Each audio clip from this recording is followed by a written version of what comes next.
안녕하세요. 크리스천 영상교회 운영하는 심목사입니다. 오늘은 기도 집중을 방해하는 미혹영과 싸우는 비결이라는 점을 한번 생각해 볼게요. 주문을 외는 듯한 방언기도의 습관이 되어 있거나 달라달라 하는 요청이 기도의 전부인 것처럼 하는 사람들은 기도 집중이 무엇인지 알지 못할 것입니다.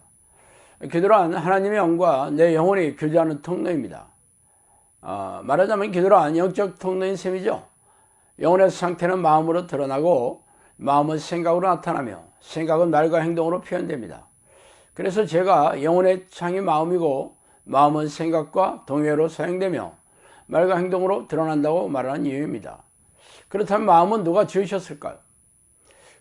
그는 그들 모두의 마음을 지으시며 그들이 하는 일을 굽어 살피시는 이로다. 시편 33편 15절이죠. 만물보다 거짓되고 심히 부패한 것은 마음이라 누가 능히 이를 알려마는. 에레미야 17장 9절입니다. 또한 그들이 마음에 하나님 두기를 싫어하며 하나님께서 그들을 그 상실한 마음대로 내버려 두사 합당하지 못한 일을 하게 하셨으니 로마서 1장 28절입니다. 성경은 하나님께서 인간의 육체는 물론 마음과 영혼을 지으셨다고 선포하고 있지만 그 마음이 죄로 부패되고 오염되어서 하나님이 지으신 창조의 목적대로 사용되지 않는다고 슬퍼하고 계십니다.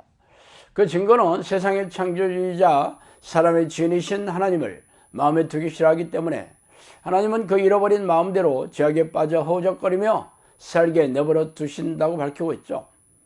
그러나 영적교회를 마치고 주일 성수를 하며 교회 마당을 밟고 있는 크리스천들 어떻습니까? 그들은 자신의 주인이신 하나님의 뜻인 창조의 목적대로 살고 있습니까? 하나님은 당신이 지으신 자녀들과 항상 같이 있고 싶어 하시죠. 그러나 안타깝게도 대부분의 교인들은 하루에 10분도 기도하지 않으며 대부분의 목사들도 하루에 30분도 기도하지 않습니다. 기도하는 소수의 교인들조차 하나님과 깊고 친밀하게 교제하는 기도가 아니라 자신의 세속적인 욕심을 채우고 삶의 문제만을 해결해달라는 업소에 불과하죠. 말하자면 하나님을 아버지라 부르는 교인들조차 주인이신 하나님을 만나고 싶어 하지 않아요. 그래서 크리스천들도 하나님을 모르는 세상사람과 진배 없이 무능하고 무력한 믿음으로 고단하고 팍팍하게 살아가는 이유입니다. 그래서 성령께서는 영상교를 열어주시고 하나님을 만나 동행하는 기도 훈련을 통해 기도의 일꾼을 세우고 귀신들과 싸워 이기는 일당백의 정용사를 배출하라는 그런 명령에 따라 기도 훈련하고 있는 중이에요. 그러나 하나님을 부르는 기도를 해보신 분들은 알겠지만 이 기도는 악한 영들의 공격이 엄청나다는 것을 알게 됩니다. 악한 영들은 하나님을 만나는 기도를 못하게 하려고 교묘하고 다양한 전략으로 집요하게 공격하고 있어요. 그러나 이들의 목적은 다 하나예요. 기도에 집중하지 못하게 하여 궁극적으로 기도를 포기하게 만드는 것입니다. 그래서 그들의 공격 계략을 한번 살펴볼게요.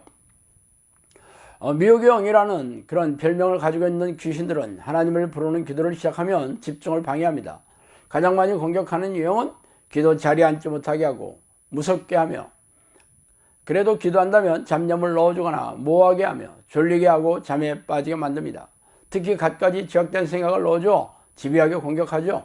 특히 부정적인 생각들은 기도의 집중을 방해합니다. 분노, 짜증, 서러움, 억울함, 슬픔, 불안, 걱정, 염려, 두려움, 좌절, 낙심 등의 부정적인 생각이 들어오면 기도에 집중하는 것은 불가능합니다. 그러나 이 같은 생각은 죄다 하나님을 믿지 못하는 불신앙과 하나님이 싫어하는 지역된 생각이죠. 또한 선전적이고 음란하며 파괴적인 생각들은 특히 치명적입니다.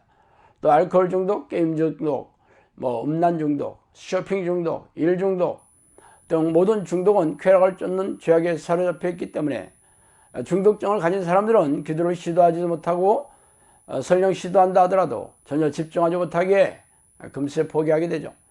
어쨌든 기도에 집중하지 못하게 하는 어떤 생각이든지 간에 미혹이 넣어주는 공격이라는 것은 금방 알아채고 피 터지게 싸워야 합니다. 그러나 기도 훈련이 되지 않는 사람들은 결국 기도 습관이 들기 전에 포기하기 일쑤이며 기도 훈련이 되어 있는 사람이라 할지라도 미혹의 영은 호시탐탐 틈을 노리고 죄의 덫을 놓고 죄에 걸려 들면 사납게 공격하고 집요하게 물어뜯기 시작합니다. 그러므로 기도 집중이 어려우면 귀신들의 공격이라고 여기고 예수 피를 외치며 피 터지게 싸워야 합니다. 미혹영과 피 터지게 싸우는 무기는 예수님이 십자가에서 알려주신 벌의 능력이죠. 그러므로 기도의 집중을 방해하는 어떤 생각이라도 집요하게 들어오기 시작하면 예수님이 십자가에서 흘리신 보혈을 떠올리며 축출기도로서 이 생각을 넣어주는 악한 영들을 쫓아내야 합니다. 그러나 축출기도로 생각을 없애는 것은 생각보다 쉽지 않습니다. 그러므로 두 가지 전략으로 맞대응을 해야 하는데, 기도할 때마다 집요하게 잡생각이나 죄악된 생각, 두려운 생각을 넣어주면 기도를 시작하기 무섭게 축출 기도를 해야 하며, 입에서 단내가 나도록 격렬하게 몸에 힘을 주고 마음을 쏟아부으며 용을 쓰고 기도해야 합니다. 그리고 통성을 할 수 있으면 통성을 해도 좋고, 그렇지 못한 상황이라면 마음속으로 끊임없이 빠르게 보혈의 그 능력을 무한 반복으로 외치며 축출 기도를 해야 합니다. 그러나 기도 훈련이 잘 되어 있지 않거나 기도의 내공이 부족한 사람들은 이 미혹의 영과의 싸움을 제대로 하지 못하죠. 그 이유는 격렬하게 싸우지 않기 때문입니다. 하나님은 전심으로 마음을 쏟아부으며 간절히 격렬하게 싸우는 것을 믿음이라 여기고 도와주시며 쫓아주시기 때문입니다. 또한 이놈들은 기도하지 않을 때에도 수시로 악한 생각, 죄악된 생각을 넣어줘 공격합니다. 그러므로 일상의 삶에서도 이놈들이 공격하면 즉시 예수피를 외치며 사라질 때까지 축출 기도로 쫓아내야 합니다. 잘 되지 않더라도 절대 포기하면 안 됩니다. 포기하지 않고 맞서 싸우다 보면 기도의 내공이 생겨 마음의 평안이 찾아오고 기도 집중이 잘 되는 날이 옵니다. 그때까지 절대 포기하지 말고 용사의 태도로 피 터지게 싸워야 합니다. 기도를 시작하고 훈련하는 기도 훈련생뿐 아니라 기도의 습관을 들여 쉬지 않고 하나님의 이름을 부르며 성령과 동행하는 사람들도 이 땅을 떠날 때까지 미혹영의 공격을 받을 것이기 때문에 절대로 경계의 눈을 놓치지 않고 준비태세를 갖추어야 넘어지는 일이 없을 것입니다. 물론 넘어졌다 하더라도 즉시 회개하고 다시 용사처럼 일어나 싸울 것을 권면합니다. 자, 오늘은 여기까지 하겠습니다. 감사합니다.